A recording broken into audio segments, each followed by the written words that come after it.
Hello there, and welcome to the comprehensive Trials vs Guide to the Hoenn Elite 4 of Pokémmo. If you've never heard of Pokémmo, it's an online version and a much harder challenge where you can travel through 4 different regions. You can see our hardcore Nuzlocke playthrough by clicking on the card in the top right now. Anyways, without much more ado, let's see what the ultimate challenge in Hoenn has in store for us. Now, there's a few things we should note about the Elite 4. They can each use up to 2 full restores, and, like every other trainer in the game, they will start with the Pokemon the AI believes will best counter your first Pokemon. So, please don't expect the first Pokemon we've said here to be seen first in your game too, because, you know, that won't be on us, that'll be on you then. You'll also be healed after each battle, so that'll revive any Pokemon you've lost and bring back their PP reserves, so you can save money not having to do that yourself. It does mean in Nuzlocke though that will interrupt which Pokemon are alive or not, so just bear that in mind. Finally, the status / buff moves from our experience seem to be rarely used over damaging attacks, so they may not be as much of a worry. Now let's get straight into it. First up, we have Sidney, the Dark-type trainer. Dark types are strong against Psychic and Ghost types, while they are weak to Fighting and Bug-type moves. So, first on our list is the level 50 Dark-type Mightyena with Intimidate, which I shouldn't need to remind you, but that brings down your physical attack by 1 stage. Mightyena is holding a Rocky Helmet.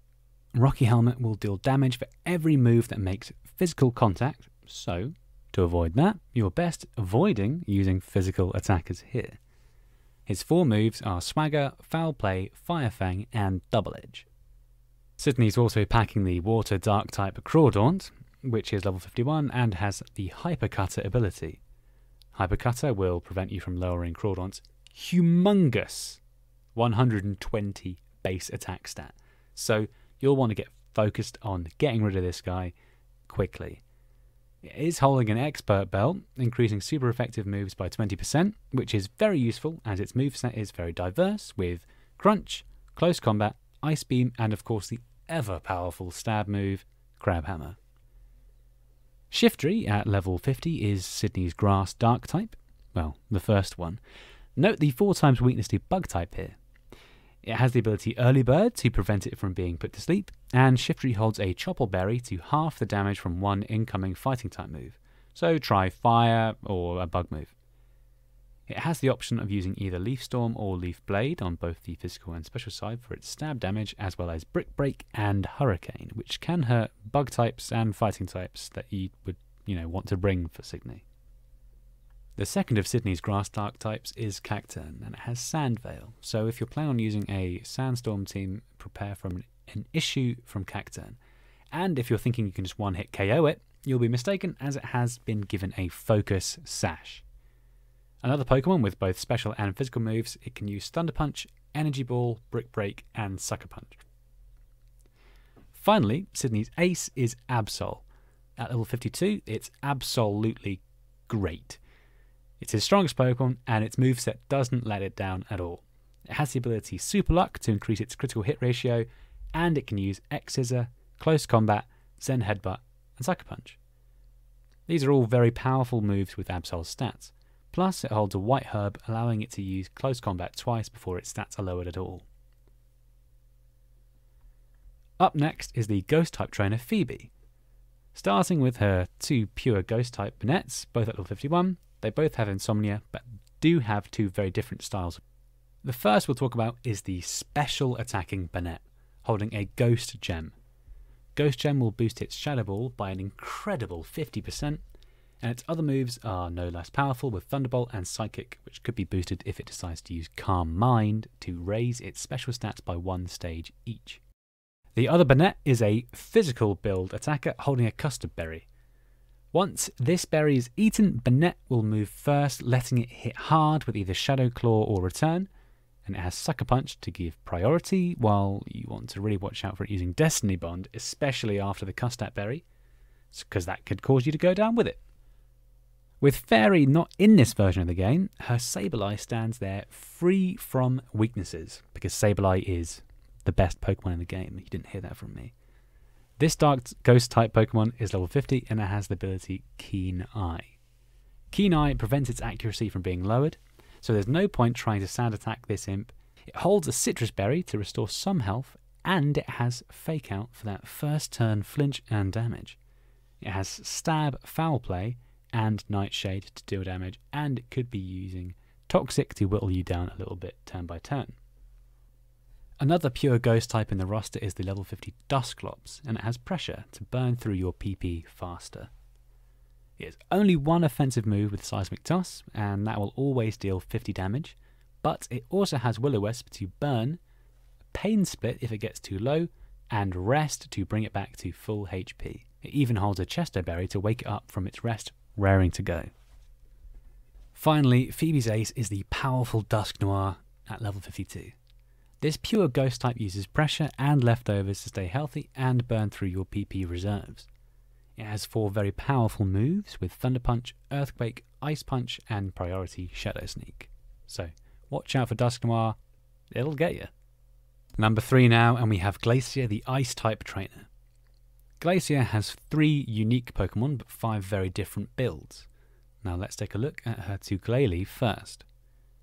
Both are level 50 and have Ice Body to heal them under Hail, and they cover each side of the physical special split. The physical Glalie has Earthquake, Crunch, and Icicle Crash. However, you want to watch out for its explosion move as it will be boosted by the held normal gem. Unfortunately, we've not really found a way to differentiate between this Glalie and the other without using the Frisk ability, so best of luck, I guess. Her second Glalie focuses on using special moves. It's holding a Nevermelt Ice to boost its special moves, and it can attack with Ice Beam and Shadow Ball. It can also use Super Fang to half your HP, or set up Hail, which can heavily support the next 2 Pokemon. Those being her 2 Frostlasses. They both have Snow Cloak, which will raise their evasion under the effect of Hail, and again these 2 Pokemon can only be identified by their held item, Sorry. The first holds a wide lens to increase the accuracy of its moves, and to make the best use of this item it can use Thunder, Blizzard, and Will-O-Wisp. Will-O-Wisp could be a pain, as it will be paired with Hex, so that Hex deals double the damage, as well as, hurting you with Burn.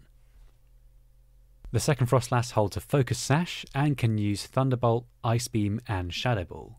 Very similar to the first, but this time it also has Destiny Bond, so you better hope you outspeed or have a way around that pesky Focus Sash. Glacia's ace is the Thick Fat level 52 Wall Rain.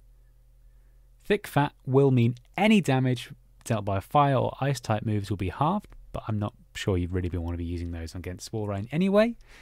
This beast holds Leftovers to keep it around much longer, along with its ability to use Rest and Sleep Talk. It also has 2 offensive moves with Ice Beam and Surf. The final member of the Elite Four is the Dragon Trainer Drake. Drake fields Hoenn's finest ground dragon with Flygon. This is at level 50 and it has the Levitate ability. It's also holding an Expert Belt. And the Expert Belt will massively boost its fantastic mixed coverage of Earth Power, Thunder Punch, Dragon Claw, and Fire Blast for those pesky ice types. Drake also has a second Flygon, because, it's so good, why not have 2? This time at level 51, and this focuses more on physical attacks. It's holding a wide lens to make those moves a little bit more accurate, and it can use Earthquake, Fire Punch, Dragon Rush, or it can jump into battle, deal some big damage and bug out with U-turn. Another dragon introduced in this region is Altaria, and Drake has a level 51. It has Natural Cure, meaning if it's switched out, any status on it will be cured, and it holds a Power Herb, which allows its powerful Stab Sky attack to be used in a single turn. It can also attack with the special moves Dragon Pulse and Flamethrower, or recover its HP with Roost. Drake's Kingdra is level 51 and has the Swift Swim ability, doubling its speed if you decide to set up Rain, but it does carry Rain Dance itself to set itself up. This Rain will give its Waterfall tremendous power, rivaling even its other move, Draco Meteor. Kingdra's final slot is taken up by Outrage, and it's holding Leftovers to aid in recovery. Last, and by no means least, is Drake's pseudo-legendary Salamence. Joining all the other ace Pokemon at level 52, it has Intimidate, lowering the attack of its opponents when switched in. This Salamence has the ability to use Dragon Dance to further boost its insane attack and speed, which you can use on either its Dragon Claw move or Brick Break. Its final move is Draco Meteor, and that would cut its special attack by 2 stages, but is nullified by the consumption of a white herb. And now we come to the final challenge of Hoenn, the champion of the Hoenn League, Wallace. This water trainer is the last thing stopping you from becoming the Hoenn champion. He has a level 53 Whale Lord holding a Custap berry. This berry will allow it to move first when it reaches low HP, which could allow it to use self-destruct to cause big problems. It also carries Scald to cause burns, and then nice coverage with Earthquake for electric types and Ice Beam for grass types, covering its weaknesses. Wallace's Tentacruel, holding Black Sludge for recovery, is a specially defensive wall, with Liquid Ooze letting it heal from any draining moves, so watch out for that. It has Toxic to cause increasing damage to your team, and an attack with Stab using Hydro Bump and Sludge Bomb. Plus, it has Ice Beam to round that delightful package off. With no surprise, he has an Intimidate Gyarados, holding a Wackenberry to half super effective electric moves. With the monstrous attacking capability of a Gyarados, he has access to the moves Earthquake, Power Whip, Ice Fang, and Waterfall, so watch out and don't make any mistakes here because that Gyarados will wipe you.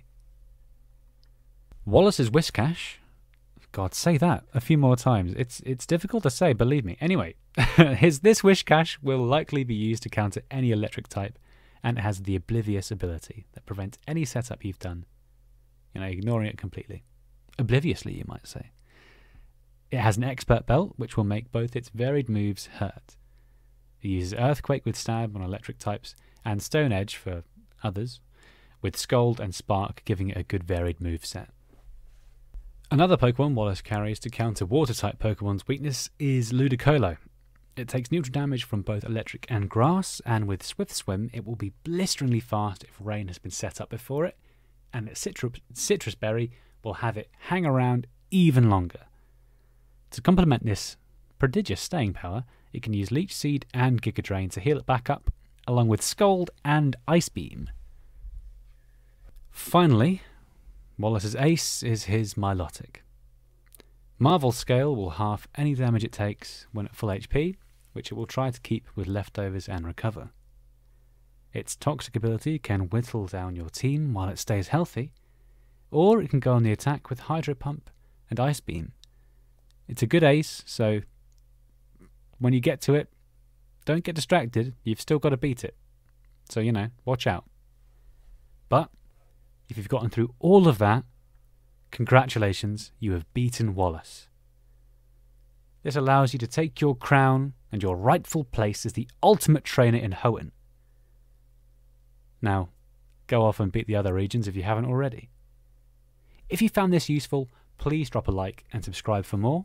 You can also catch us on Twitch, where we often live stream Pokemon games and challenges.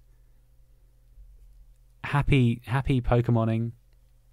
We'll see you around.